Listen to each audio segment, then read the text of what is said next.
Hello and welcome to Business Matters, the show about people behind businesses that help make Tacoma a great place to live and work. I'm your host, Mike Work, and today my guest is Allison Bishins of Allison Bishins Consulting. Welcome, Allison. Thank you for having me. So you're usually a behind-the-scenes kind of business person because you're a consultant who specializes in social media for small businesses. That's right.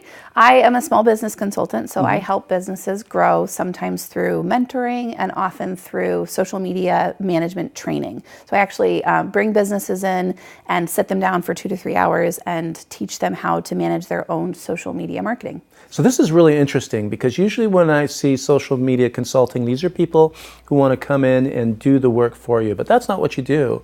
What you do is help small business people understand how they can better leverage their social media, and surprisingly, it's not as expensive or time consuming as they think generally. Is that right? That's right. I've done social media management in the past, which means to actually, take over an Instagram feed or a Facebook account for a business.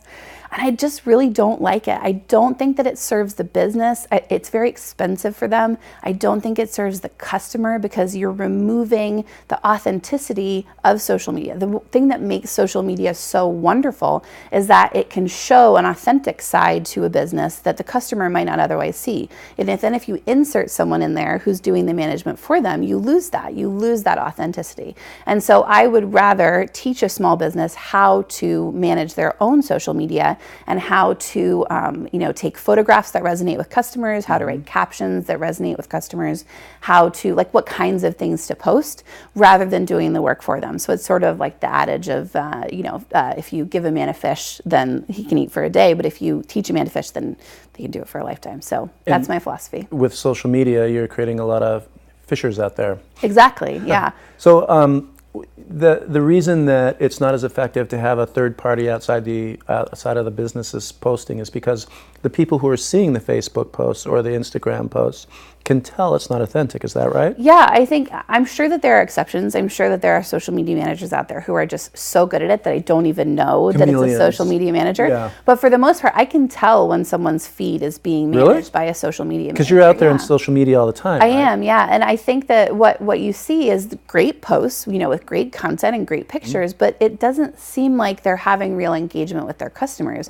which is what makes social media so incredible, is that you can interact on a day-to-day basis with your customers in a way that 10 or 15 years ago was completely impossible. Right. And so people can refer their friends to you very easily just by tagging them or sharing the link with them. That's new in the last 10 to 15 years. And so if you treat it like traditional marketing, where it's I have to get all of the information out in front of people on a daily basis, and this is exactly what I have to do, then you're sort of losing this democratizing capacity of social media. The social component. Exactly, the social component. Yeah, that's a great way to think about it. So if you are just doing, pretty posts that have good captions, you'll have some followers. But what I have found with my business personally and with other businesses as well is that if you can show people who you are as a business and what you value and how you made the product and where it came from and how carefully you resource your materials, then that's going to engender an enormous amount of trust and communication with your customers that you otherwise there's no other way to do that. So if I'm a business person and I'm whatever level of experience and how much I am into my social media, I might be thinking, what? I have to do this personally? It's about me? And that might be a little bit of a surprise. I thought it was something somebody else can do. Yeah. How do you respond to that? Well, I like to tell small businesses that they are their brand, whether they like it or not.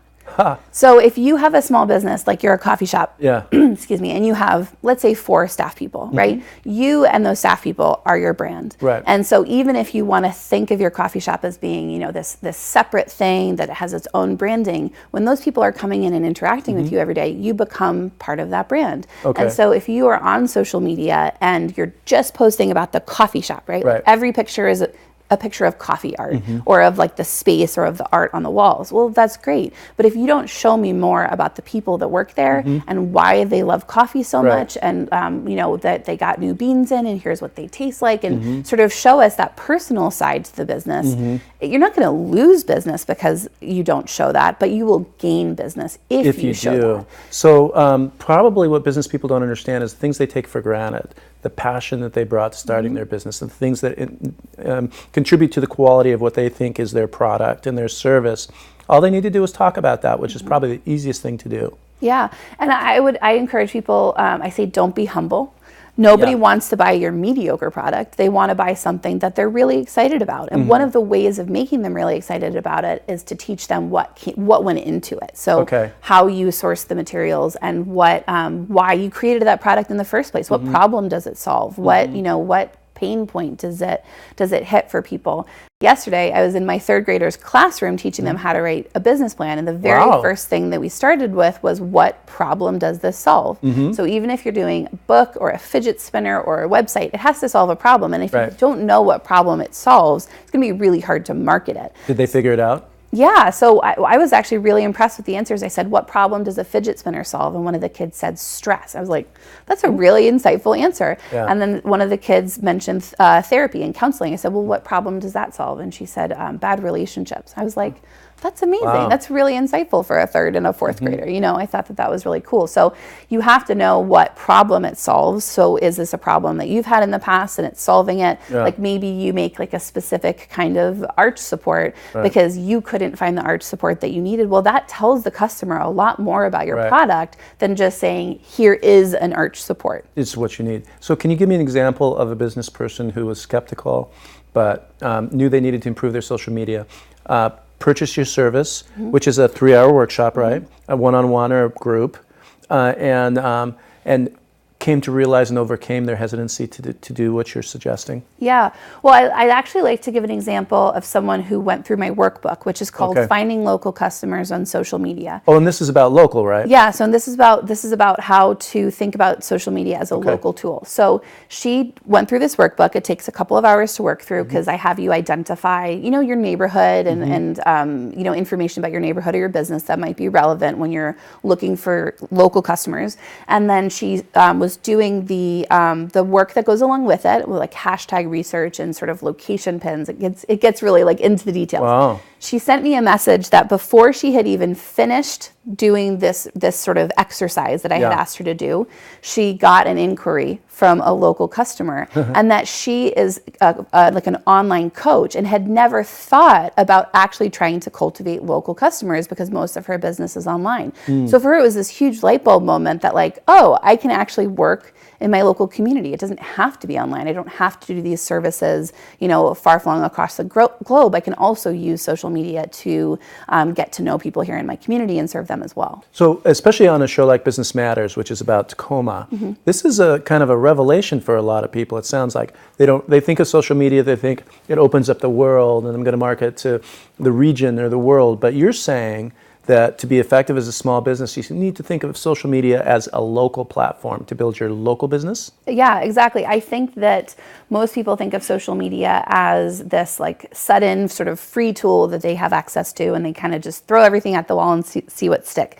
And that can be problematic because it takes a lot of time and you don't really know what's effective. And so one of the things that I encourage my clients to do, but also anybody who's doing sort of social media marketing, is to think about how you can reach local people. And so one of the reasons for this is that I'm a huge supporter of local businesses. And I think that everything that we can do to tie local businesses to each other is going to serve our community and our economy in the long run. And so I think it's really useful to think of social media as a local tool because your customers are there. Your customers want to shop local, which means that they'll refer you to their local friends. Sure. But also there's this other element that like if you, like let's say you are a biscotti company and you buy your wheat on the East Coast. Well, maybe you don't know that there's a place locally that does like great, handcrafted wheat. Well, if you're connecting locally on social media, somebody's going to tell you that. And then you can source that wheat here. It's not getting shipped, so it's more environmentally friendly. It's local, so you're supporting the local community and the local economy, and suddenly you have a product that's like double made in Tacoma, and so most people think that they don't have the time to see what they could source locally, and so I just encourage people to think about it a little bit more critically. Cool. I think it's really great to think of all that this does to build a local community, and I think no one will argue with that. There's a lot of supporters of that here. One of the things that I find interesting about your business is you're a very busy mom, kids in school, and you've found a way to build a business because a lot of people want to, think, you hire a social media person, they come and do it for you. You don't do that. You don't want to do that. You teach people to do it through workshops. You control your schedule. You're able to have this business and do everything else you need to do. How's that worked? I mean, if you're talking to other business people who are in your shoes, what advice do you have for them? And what can you tell us about your decision to launch this? Well, one of the most helpful things I think for small businesses is to learn how to say no to things. So last year I launched Allison Bishins Consulting in about July, and I had probably a dozen or so inquiries over the course of last year, half of the year, that I said no to. Speaking engagements that were unpaid, or social media management, which I don't really like doing, or like board memberships and things like that. And I just said no. If it didn't line up exactly with where I wanted my business to go and what I wanted to be doing, like personally, like what sort of sets my soul on fire, and it brought in revenue, it was just a no. And knowing what my business goals were and what my purpose is made those no's really easy. I could just say, no, that doesn't work for me, but let me refer you to my other friend who's a speaker and might be available. And that way you can also support other people in the local community. Oh, wonderful. Instead of just saying bring no. a positive out of it. Exactly. So I don't do social media management because I think that it removes the authenticity of social media. And we're back to authenticity, and that's what you're really all about. This has been a fabulous opportunity to learn about social media and how to do it, and your business sounds great.